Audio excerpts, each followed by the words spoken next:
what's going on? Alex here, Nickens Lawn and Landscape. I'm here with Mark again, and today we are going to be reviewing his Ditch Witch SK752. Let's check this thing out.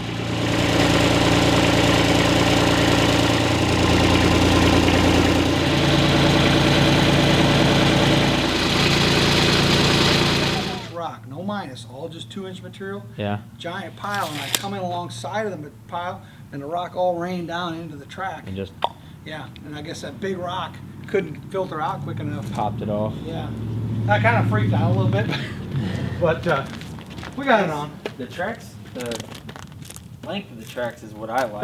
That's where the ride is. Yeah. That's where you're gonna get a nice smooth ride. Right. The height right here. If you look at big skid steers, you know it's this distance in here. Right. You're gonna get a better travel. You get more track on the ground. Yep. Yeah. I don't know, 51-inch bucket. Yeah, I think standard. How wide is it? 48?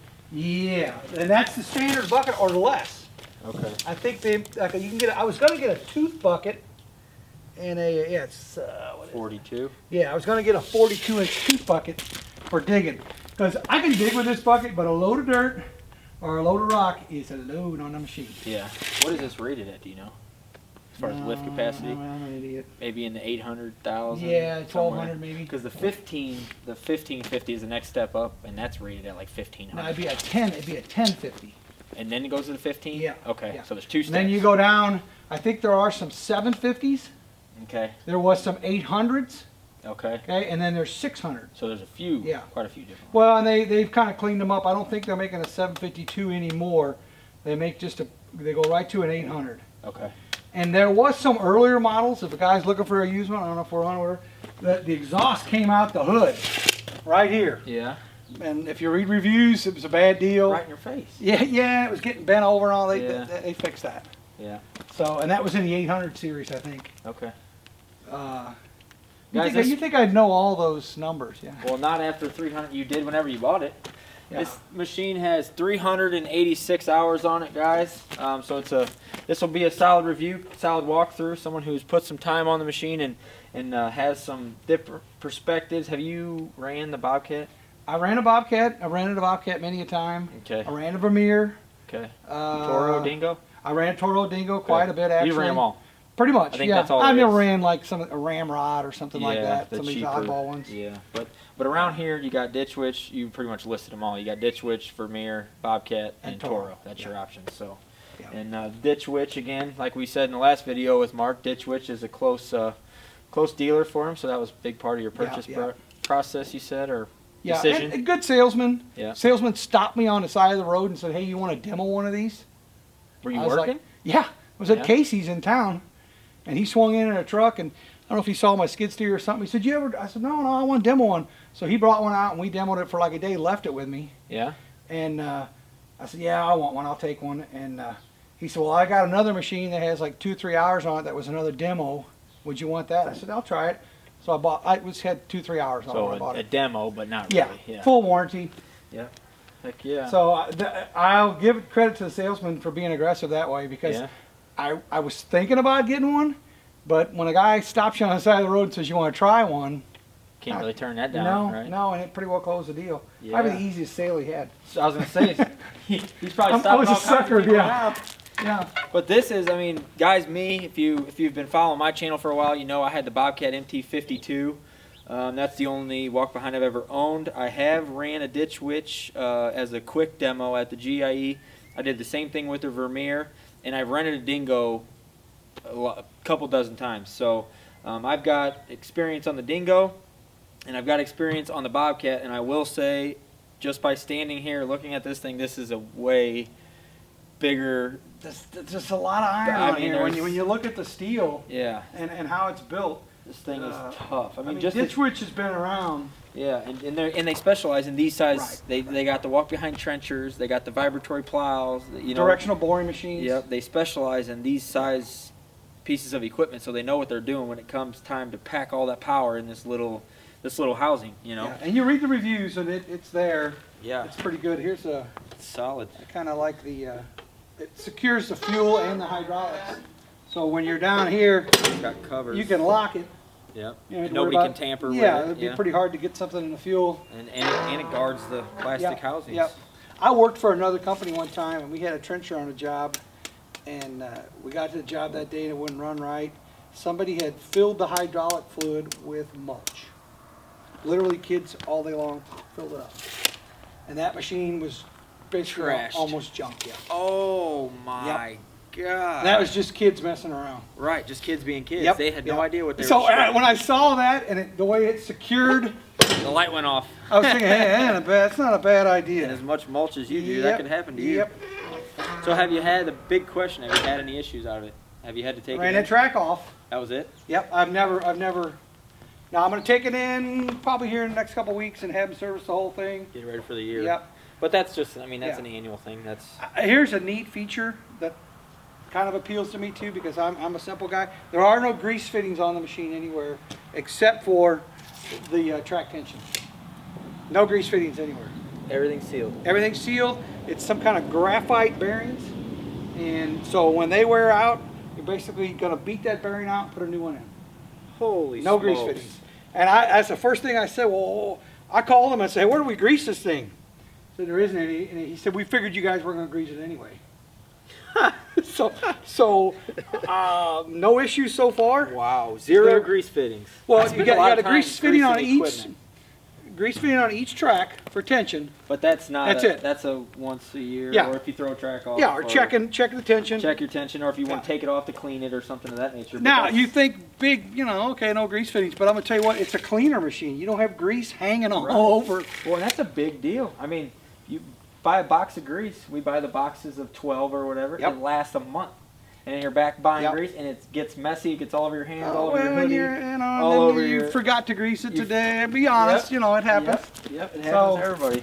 Yeah, and then, Wow. I got That's an old, a big selling I got an point. old skid steer that wasn't greased, and it squeals once in a while. Yep. It begging Well, and you for got grease. the play in the all Yep. the bushings, Yep. and that's So how, from my point of view, that was a that's a big. plus. Now time will tell, I guess, how long those bearings Correct. last. But Correct. for what it is, I mean, He made it sound fairly simple. This comes out, bearing's gonna somehow come out of there. Same here. I'm not gonna do it. I'll yeah, probably take it's it. just- right, it's just one Yep. bolt, but that's probably something like you said. You'll take it in, have them do all of them, and then you're good to go Yep. for another. Hopefully, you get eight years out of it. Whatever Yeah. depends on how many hours you rack. I up didn't on it, ask but- him what the life, and obviously the life of those bearings is going to be dependent upon how you use it. Oh, 100%. What you're doing? Yeah. Are you in dirt? You in I rock? built You a in sand asphalt? volleyball court, Yeah. and the whole time I'm thinking the sand is eating my machine With up. this, you did? Yeah. Yeah. White silicon sand. Yeah.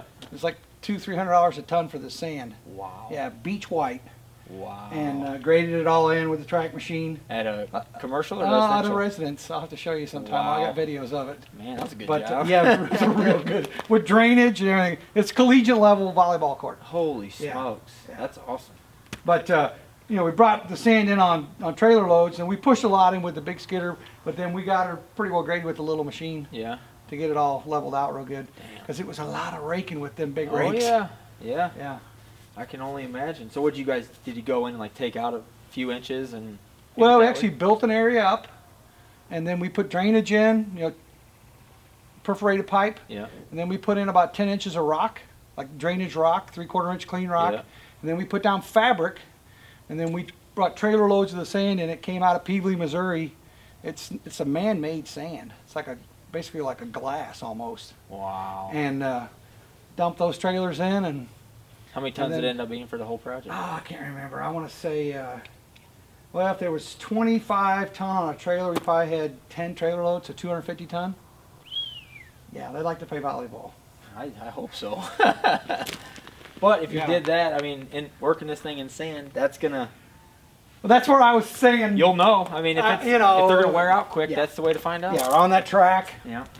But hey, you have the job. That's what you bought the machine for. Exactly. I say this. I have friends that have machines, and they wax them and polish them, and I look over at them, and they got like 40 hours on them, and they've had it for 2-3 years.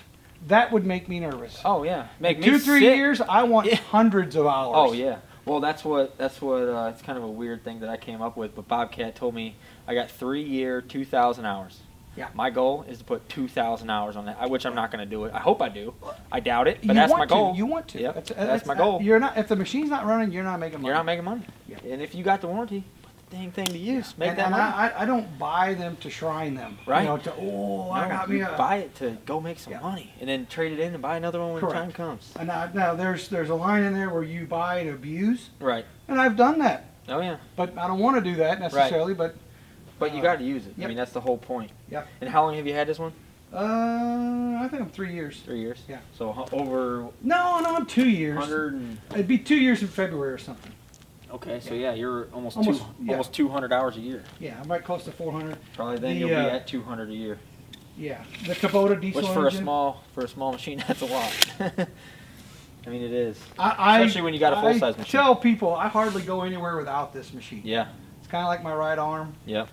I don't care if we're gonna put the leaf vac on the back of the truck and we got to pick it up. Hey, we'll pick it up with this. Yep. Nobody gets hurt. Yep. Every time. If we're pulling out some bushes or moving a little rock, it's gonna go. Hook's for. Yeah. it's gonna go. Yeah. So I say I've not pushed any snow with it. Yeah. Are you planning on it? Maybe sidewalks? Probably not. Yeah. These kind of track machines are. I see guys doing it. Oh yeah, a lot of guys do it, but to me, to have something like this out on the sidewalks, you got to have some serious sidewalks. You do, and I don't know. It's cold. You're going to be standing on it. Mm-hmm. And if it's really snowing, I mean, then everything's soaking wet. Yeah. You know. And salted. Yep. You hauled it on an open trailer. It's been bathed in. And around here, as soon as it's 33 degrees and gets somewhat cold, the state's out hammering the roads with salt. So they say 600 hours on the tracks on normal use. So there's almost 4. And they look great. Yeah, but I think probably 200-300 they're going to be. They're worn, Yeah, but they're I would gonna be say there. you could easily stretch those past 6. Yeah. But you're on dirt, a lot, Yeah. and grass and things like that. And I have, like I said, I have run it off. Yeah. And I felt like I was on Gold Rush with the track off, and my buddy said it's not a track hoe, it's just so it took us probably a half hour to get the machine jacked up, set it on blocks, and the grease works here. Yeah. And then you compress this. So did you jack it up from the back and shove them under there and then use the bucket? Yeah. And then we had it all up on blocks, and you compress this idler in. Where is that grease fitting? Right here's the grease fitting. Okay. That cap comes off. Okay. And there's a grease fitting there. But when you're putting a track on, you take the whole zerk off and everything, the whole And fitting. it shoots it out. Yeah, gobs. Just like the Bobcat. Yeah, gobs of grease is going to come out. Yeah. And then they give you this, which is kind of a cool little deal. I don't know if Bobcat has that. Get out of here.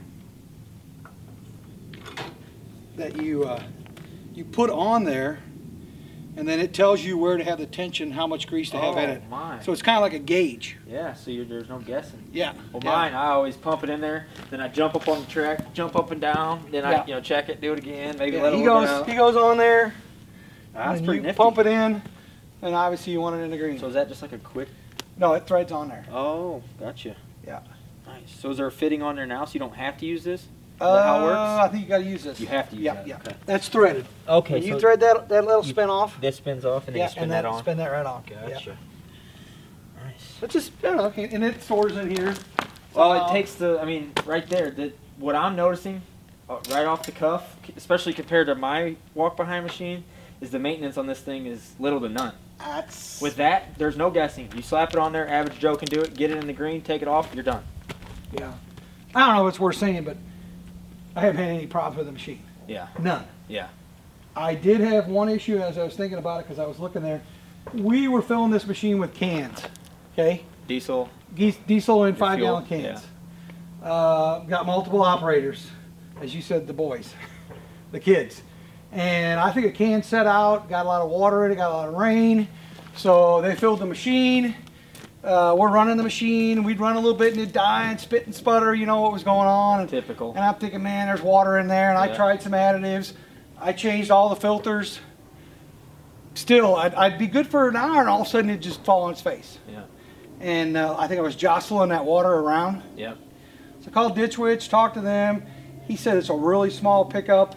It's really low in the tank. He said you're probably sucking the water. Yep. There's water in there. So I'm in there looking with a flashlight. Can't see it. So finally one day I just bit the dust. And there's a drain plug on there. On the tank? Yep. Oh, nice. On the bottom. I drained the whole tank and maybe there was 2-3 gallon in there. It was a mess. And Well, hell, I mean, Most and there machines was don't have a drain. no. There probably was a pint of water. Yeah. Holy smokes. Yeah. So a whole other set of filters. Yeah. You know, filter here, filter there, and put it back together, and never had a problem since.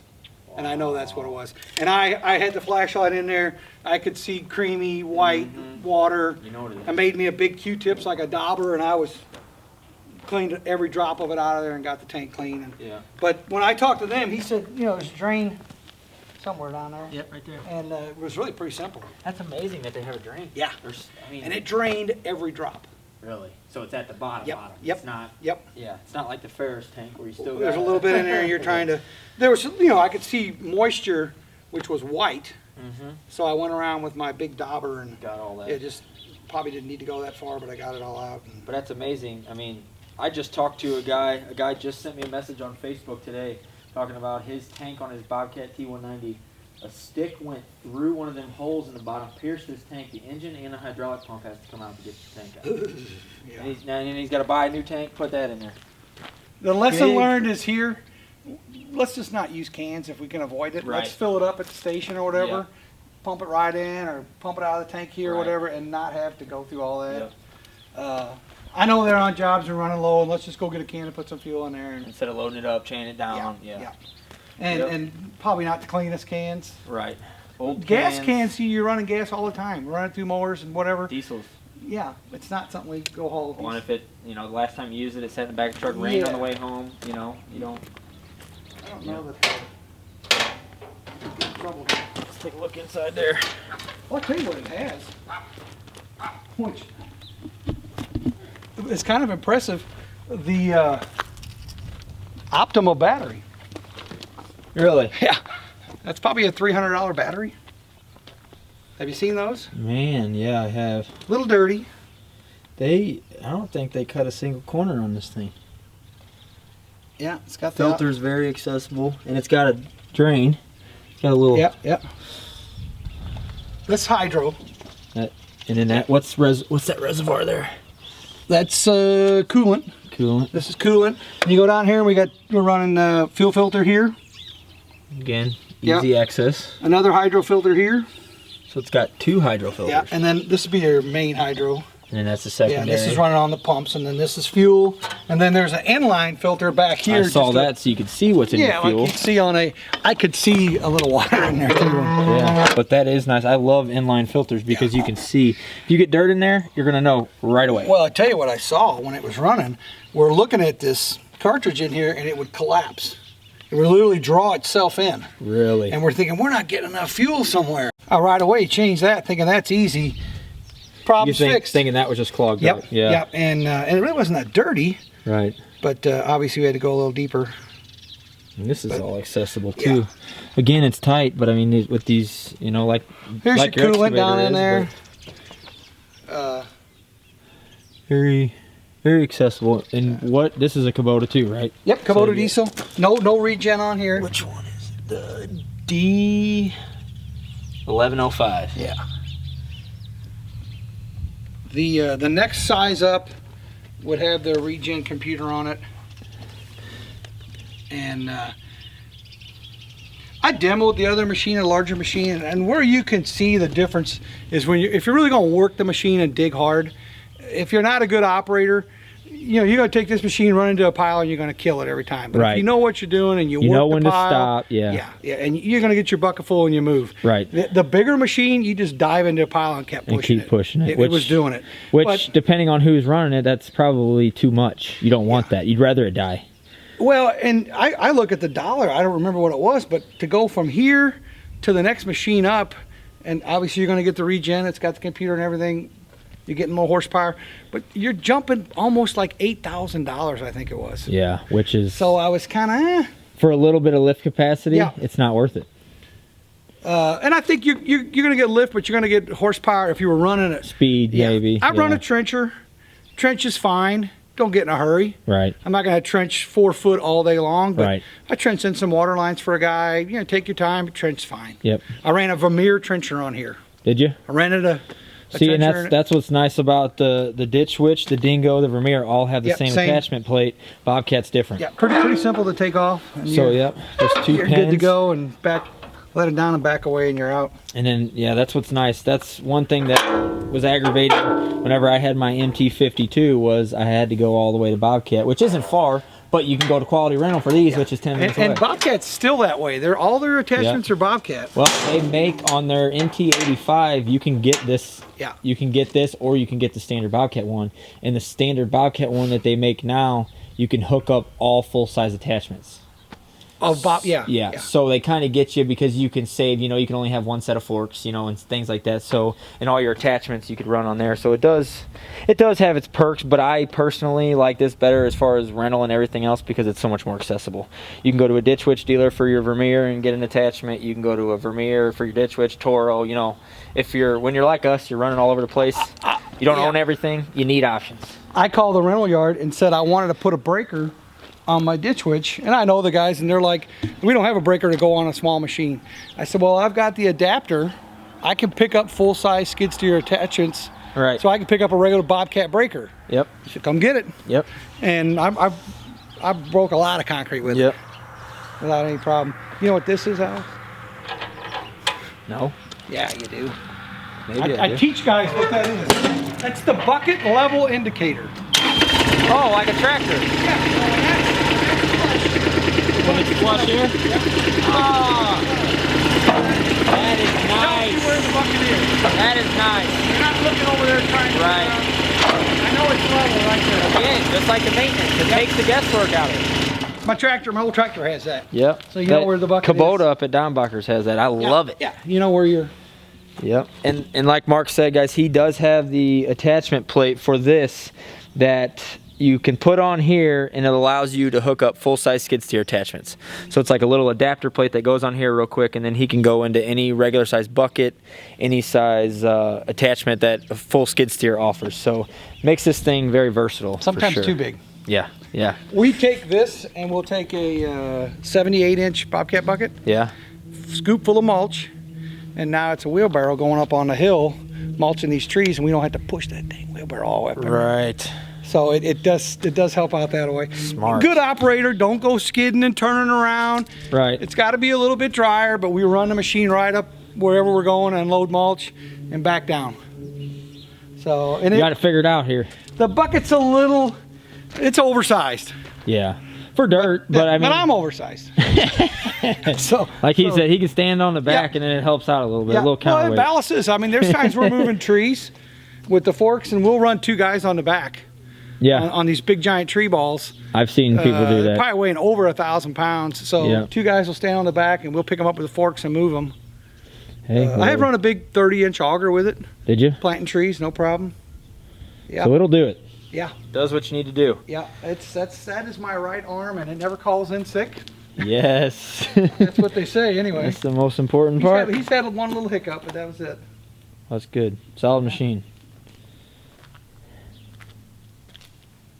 I had no complaints. That's what matters. Yeah.